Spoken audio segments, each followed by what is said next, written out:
무하마드 알리. 그는 아웃복서로 유명하다.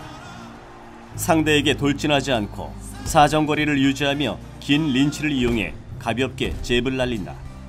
그리고 상대가 지쳐 허점을 보일 때 돌진해서 카운터 펀치를 날린다.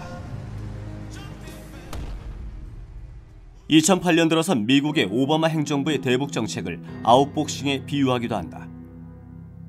오바마 행정부의 대북 정책은 이른바 전략적 인내이다.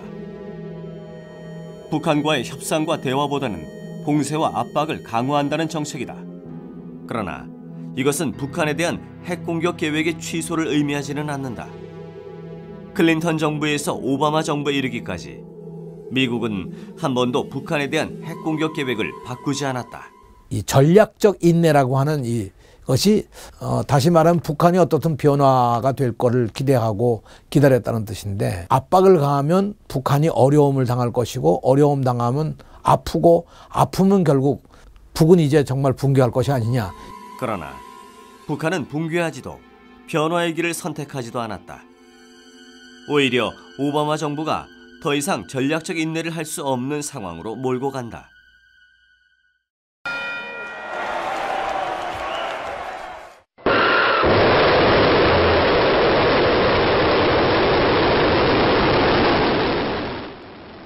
(2012년 12월 12일) 북한은 전격적으로 인공위성을 발사한다. 아마 10,000km 이상의 사거리를 확보하지 않았나 이렇게 보고요. 그렇게 본다면은 이제 북한이 명실상부한 대륙간 탄도탄 기술을 확보했다. 미국과 한국 정부는 강하게 반발했다. 유엔 안보리는 북한의 로켓 발사에 대한 대북 제재 결의안을 채택한다. 그리고 북한이 추가 발사나 핵실험을 한다면 중대한 조치를 취할 것이라고 경고했다. 북한은 이에 대해 강하게 반발하며 유엔 제재 조치 발표 20일 만에 3차 지하 핵실험을 강행한다. 3차 핵실험에서 북한은 지난 1, 2차 때보다 더 강력한 핵폭발을 일으켰다. 북한 핵실험 직후 국방부는 긴급 브리핑을 한다. 리히터 규모 5.0으로 추정되는 지진이 관측됐습니다. 약 10킬로톤 정도 또는 그 이상으로 추정. 그런데 불과 10분 뒤 다시 정정 브리핑을 갖는다. 4.9 정도로 보고 있다. 핵폭탄으로 환산할 경우에는 폭발 규모가 6에서 7킬로톤. 그런데 외국의 조사기관들이 발표한 강도는 국방부의 발표보다 훨씬 높았다. 일례로 독일 연방지질자원연구소는 폭발력이 40킬로톤에 달한다는 분석 결과를 내놓는다. 만약 독일 연구소의 발표대로라면 이는 히로시마 원자폭탄의 4배 정도나 되는 초대형급 핵폭발이다. 미국의 대부분 절대승체에 대처한 단호하고도 정정당당한 자유적 조치입니다. 북한은 핵실험이 미국을 겨냥한 것이라고 주장했다. 오바마 대통령은 북한에 대한 단호한 입장을 밝혔다. Provocations of the sort we saw last night will only further isolate them. As we stand by our allies, strengthen our own missile defense, and lead the world in taking firm action in response. 북한과 미국 사이에는 극도로 긴장이 고조되고 있다. 결국 유엔 안보리는 대북 제재안 결의 2094호를 채택한다. 제재안에는 북한에 대한 경제 봉쇄 등의 조치와 함께 추가 도발 때 더욱 중대한 조치라는 내용이 포함되어 있다. 더 이상 군사 제재를 제외하고는 할 수 있는 제재는 거의 다 이제 포괄되어 있는 것이 아닌가 이렇게 생각될 정도입니다. 미국이 끝까지 적대적으로 나오면서 정세를 복잡하게 만든다면 보다 강도 높은 2차, 3차 대응으로 연속 조치들을 취해나가지 않을 수 없게 될 것이다. 만약 북한이 예고한 대로 2, 3차의 물리적 대응 조치를 취할 경우 유엔 제재 결의안은 군사적 조치로 이어질 가능성이 높다. 북한은 키 리졸브 훈련에 반발해 정전협정 백지화를 선언한다. 3월 11일 그 시각부터 형식적으로나마 유지해오던 조선 정전협정의 효력을 완전히 전면 백지화해 버릴 것입니다. 한반도의 안전장치를 풀겠다는 주장이다. 최후 결전의 시각이 왔다며 장사정포와 핵무기들이 전투태세에 들어갔다고 위협을 이어갔습니다.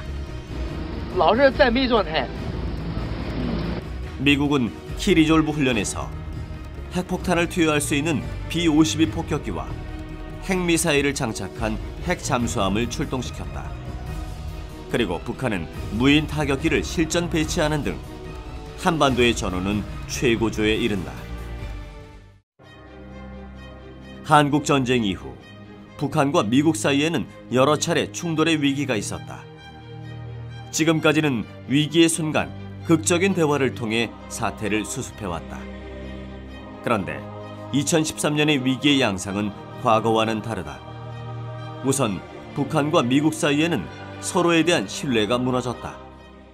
북한과 남한 또 북한과 미국 간에 신뢰가 조성이 되지 않기 때문에 서로가 합의를 이루고서도 합의를 이행하는 과정에서 서로를 믿지 못하기 때문에 결국은 합의가 깨지고 이런 과정이 반복됐기 때문에 북한은 육자회담은 더 이상 하지 않겠다고 밝혔고 북미 간의 핵 군축과 평화협정 체결을 직접談判을 통해 매듭 짓겠다는 입장으로 보인다.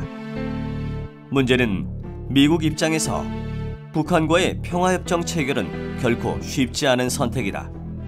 미국의 한반도에 대한 영향력과 동북아시아에 대한 영향력이 상대적으로 많이 감소하는 거기 때문에 그렇게 되면 이제 동북아시아, 동남아시아 전전선에서 지금 사실 필리핀, 브루나이, 베트남까지 다 껴가지고 지금 미국과 중국의 대결이 이루어지고 있는데 이 과정에서 북에게 호락호락 넘어가는 미국이라는 모습을 미국이 보여줄 수 없는 구조적 상황이 있어서 미국은 2011년 말 전략적 중심을 아시아 태평양 지역으로 이동하겠다는 이른바 아시아로의 복귀를 선언했다. I have directed my national security team to make our presence and mission in the Asia Pacific a top priority. 미국이 리바이브할 수 있는, 다시 살아날 수 있는 가능성은 결국 아시아에서 찾아야 된다, 이런 생각을 하게 된 것이죠. 그래서 아시아로 돌아오려고 하다 보니까 결국 아시아에서는 자기들이 유럽과 중동의 발목을 잡힌 사이에 중국의 판도가 되어가고 있다는 것을 이제 알게 된 겁니다. 미국은 장기적으로 자신들의 이제 가장 강력한 이 경쟁 국가로 중국을 지목하고 있기 때문에 중국을 견제하는 차원에서도 보면 동북아시아에 군사력을 집중하는 게 맞겠죠. 2012년 미국은 국방전력의 중심을 기존의 중동 유럽에서 아시아로 이동시키겠다는 전략을 발표하기도 했다. 평화협정을 체결하면 주한미군을 철수해야 되는 상황이 발생을 합니다. 주한미군의 주둔 근거 자체가 없게 되는 거고, 근데 미국 입장에서는 주한미군의 군사적 가치가 매우 높습니다. 동북아 지역에서는 주일미군과 주한미군이 핵심이거든요. 그런데 주일미군은 한계가 있습니다. 섬이라는 한계가 있죠. 그러니까 미군 기지가 대륙에 붙어 있으려면 한국밖에 없는 거예요. 한국의 이 미군 기지를 유지하는 게 미국의 군사 정책에서, 대외 군사 정책에서 매우 핵심적인 요소가 되는 거고, 이걸 포기한다는 건 사실상 동북아 지역에서 자신들의 영향력을 포기하는 거나 마찬가지가 되는 거죠. 세계의 이목이 동북아로 집중되고 있다. 한반도의 운명은 주변 강대국에 중요한 영향을 미치고 있다. 미국은 섣부른 전쟁도 대화도 선택하기 어려운 상황이다.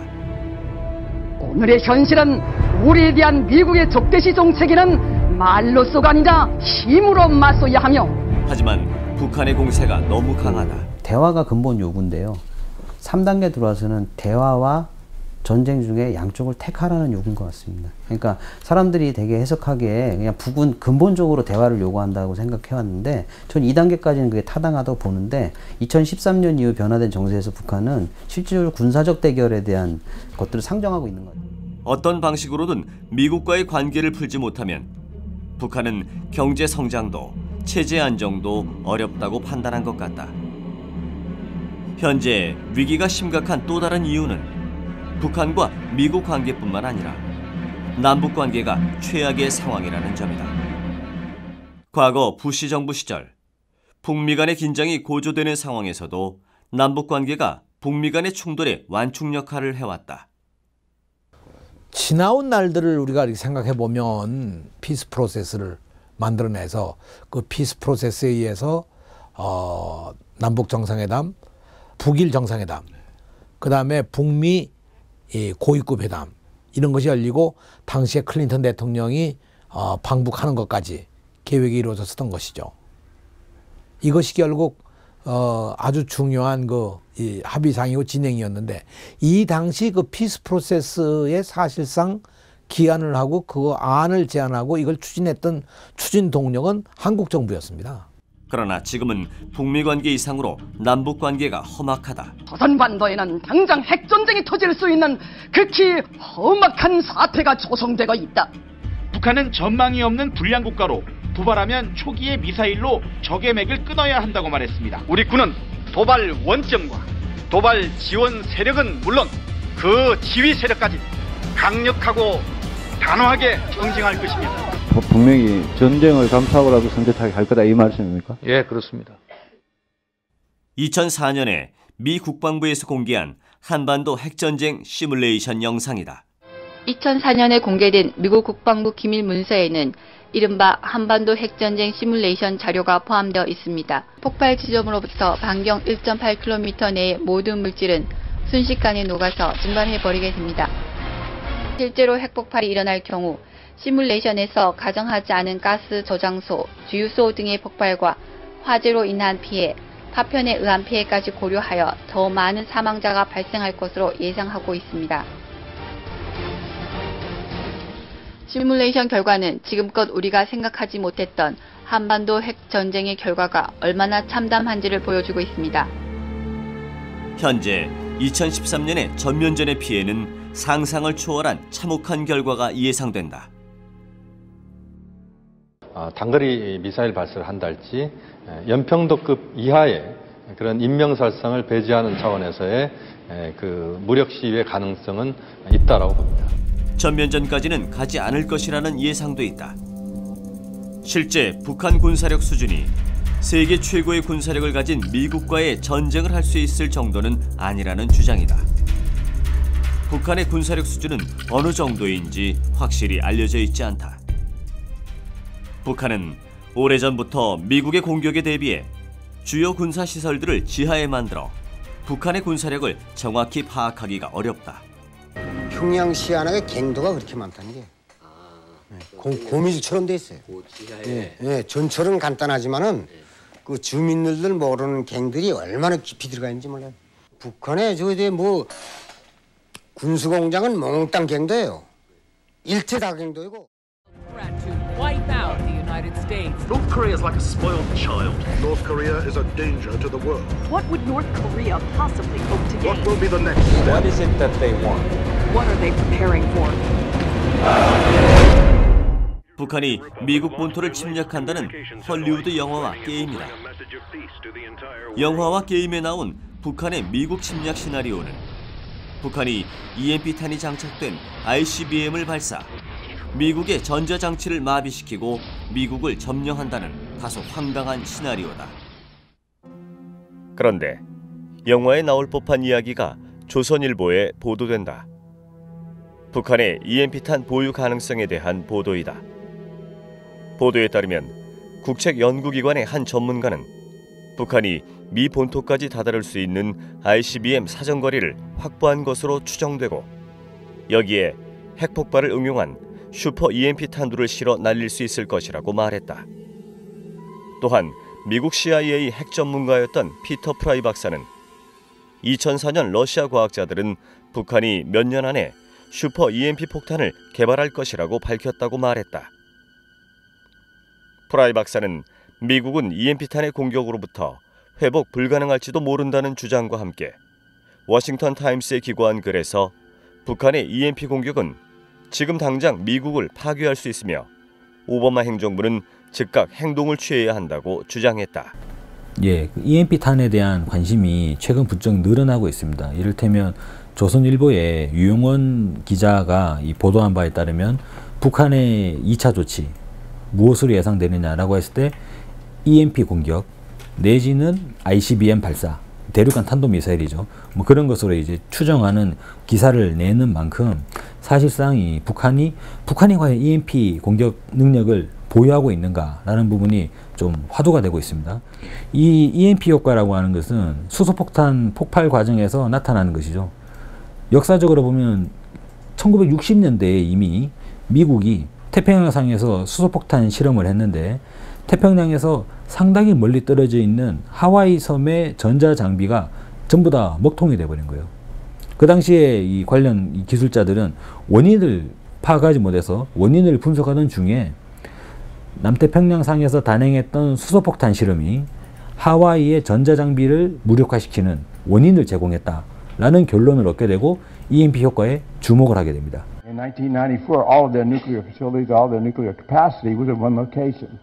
That's not true today. We do not know where their nuclear bombs are, for example. 이처럼 북한의 군사력이 어느 정도 수준인지 정확히 알 수 없는 상황에서 추측만으로 전쟁 가능성을 따진다는 건 위험하다. 키리졸브 훈련에 참가했던 미국의 B-52 전략 폭격기는 옛 소련에 대한 핵 공격을 목표로 개발된 최대 화력의 폭격기다. 미국 역시 한반도에 전쟁이 일어나면 핵 폭격을 하겠다는 뜻을 강하게 시사한 것이다. 북한은 오늘 인민군 최고사령부 성명을 내고 자주권과 최고 존엄을 수호하기 위해 1호 전투 근무태세에 진입한다고 선언했습니다. 전략 로켓투군 부대들과 장거리 포병 부대들을 포함한 모든 야전 포병군 집단들을 1호 전투 근무태세에 진입시키게 북한은 된다. B-52 폭격기의 훈련을 비난하며 1호 전투태세 진입을 선언했다. 그리고 핵전쟁 상황이 조성됐다고 유엔 안보리에 공개 통보했다. 1983년에 만들어진 핵전쟁의 위험을 담은 영화다.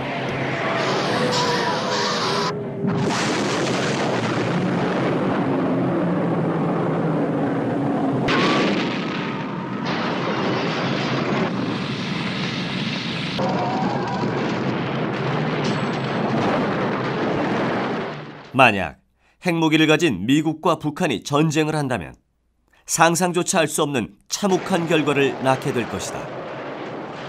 전쟁을 선택하는 것은 국민들이 아닌 권력자들이겠지만 전쟁의 피해는 이 땅의 국민들이 고스란히 겪게 된다. 더 늦기 전에 전쟁을 막아야 한다. 전쟁의 경제학은 우리의 길은 아니다. 우리가 선택해야 할 길은 평화를 통한 번영의 경제학이다. 우리는 무력보다 대화를, 단절보다 만남을 선택했던 경험이 있다. 그 선택은 지금도 여전히 유효하며 또한 그것만이 유일한 길이다.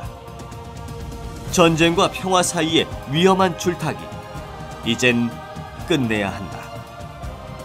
50년이 지난 지금까지 한반도가 평화체제로 가지 못한 데는 미국의 이해관계가 작용했다. The reason a treaty is so difficult to reach, I think the underlying reason is the fact that the United States military, the Pentagon, would like to keep the issue fluid, so that if another war is to be ever fought in the Korean Peninsula,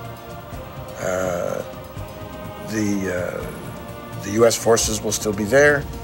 The state of war will still exist, and it really will just be resuming the war. Nobody will say this. Nobody will say this, but it's the underlying attitude.